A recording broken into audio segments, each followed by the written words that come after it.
Hi, everybody, and welcome to 5 Minutes with John and Mark. John, it's Friday. I don't know what time you were all watching this video, but today when we're making it is Friday. Feels good, doesn't Feels it? good. Yeah. It does.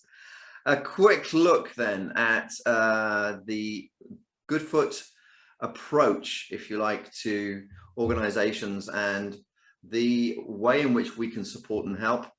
The familiar pyramid, John, of well-being at the bottom there as a base for getting the workforce and the staff and the organization solid and desiring to work because the basics are taken care of and there is a sense of well-being, and then working up through the training courses that we deliver and the support and the coaching that we deliver all the way up to exec level. And one of the tools in that journey, John, is often psychometrics. And it's something that some organizations, of course, use a lot. Yes. And managers are often saying, why do I need to use it? And other organizations don't use it very much. And the managers are also saying, well, that's okay, I don't need to use it. So how did psychometrics all start? What's the general purpose of it, John? And then we can move into some tips and hints, can't we? Yeah, sure. Well, where did they all start? I can't answer that question, but I can tell you how I like to use it. So I like to use it in two ways. So if I was to work with a company and I wanted to show a pre and post chain of events, what were people like before training and what were people like after training? Psychometrics can be a nice way of doing that. And then following that up with some qualitative, interviews or chats, or maybe some organisational insights is quite a nice way to add a little bit of detail. I think that it's useful in that sense, and also some companies use them in terms of recruitment. So they may have a couple of candidates and they think that these guys are absolutely amazing. Okay, let's just do a little bit of a profiling so we can just get a little bit of an understanding about some of their decision making. So it can be useful in many ways, but that's how I like to use them. Sure.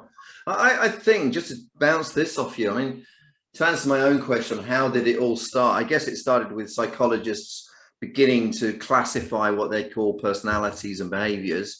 Way back to you got the introvert and extrovert, which was, I can't remember, Carl Jung, was it? I was going to say Jung. Who brought that in, and then we got all the way Hersey Blanchard and other profilers, if you like, began to build up questionnaires and instruments. And of course, we've got quite a lot on the market now, such as DISC and MBTI has been around a while. Social styles. I tend to think it's a trend to give managers tools to manage the psychology. I mean, we've got tools to manage practicalities, like you need a driving license to drive a vehicle. You need a maintenance license to maintain a production line. You need financial qualifications to maintain the financial systems, IT, the same. And we're getting to a stage where we're recognizing at least there are skills in managing the psychology. So let's give some tools. And for that purpose, I think psychometrics are fantastic, because it's not a tool you have to use. It's a tool in the toolbox of being a really good manager. Although I would just say one thing, Mark, I don't want this to get carried away, but what type of psychometric is being used is important, because some are more well-researched and are more substantive than others. I mean, I could create a psychometric now, give me 20 minutes, I'll create one. It's not going to have much use, I don't think. So I just want to just ratify that a little bit. No, that's fine. It's got to be robust. And I think you're right. There's, like with many tools on the market, there are good ones and there are poor ones. And I think you're right. It is incumbent on organizations to choose ones with some solid scientific merit, which are absolutely the right point. But in terms of the application, how to get the best out of them, we've got a number of tips between us that we were chatting about, and I wonder if you wanted to kick off with yours. So I think that our tips are going to interweave a little, as they tend to do. But I think my main tip would be to use psychometrics alongside other things. So don't have that just as the only measure, like I mentioned at the start, about having organisational insights, chat to your employees, do an audit, do psychometrics, brilliant. Have lots of data points, because you want to create as much of a 360 view as you can. So I would use psychometrics to provide really great quantitative data, but you do need to get some other measures. And I'm just wondering, did you say interweaven or interwoven or interweave? I don't know what I said. I know what you say. I go, wow, I got to do some psychometrics on this guy to figure out, you know, what his language, what's he going on about? What his language patterns are there. Yeah. I think you mistakenly said interweaven. Maybe. I was spending my time thinking, is that a word? But but get the sense of what you're saying, because your point that it's to be used alongside a lot of other techniques. Yeah. As a validation tool, and definitely, and I mentioned this in the world of bids and work winning, certainly with large contracts, my tip would be, I found psychometrics absolutely invaluable. And this is not from a detailed psychological analysis, it's from a point of view of classifying the likely behavior of the customer under certain situations. And when you know broad behavior and personality types, you can then edit the way that the team communicates with the client in order to further the bid.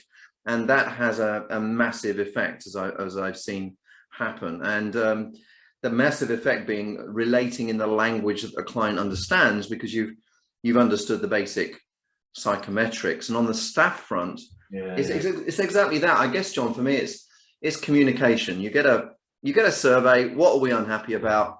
It's communication, right? And communication means being able to understand the position of the other side and then relate the right information to include with the inclusivity banner, of course, that we want to pursue. And how do you do that? How do you communicate? Well, it's on the basis of understanding what kind of communication people need. Psychometrics helps with that. It starts the discussion. How are we going to communicate better? Well, rather than just trying to scratch our heads and think of ideas, start with psychometrics. And then you begin to get a really good discussion about how to improve communication. Yeah, and psychometrics are objective, aren't they? So being less subjective and exposing people to, you know, talking about things that may be quite personal to them, it gives an outlet then for people to express themselves, you know, right?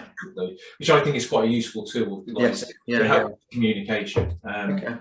And my final tip, and it sort of links to communication a little bit, when using psychometrics, they've got the ability now to look at the whole team and the whole team's performance. Okay.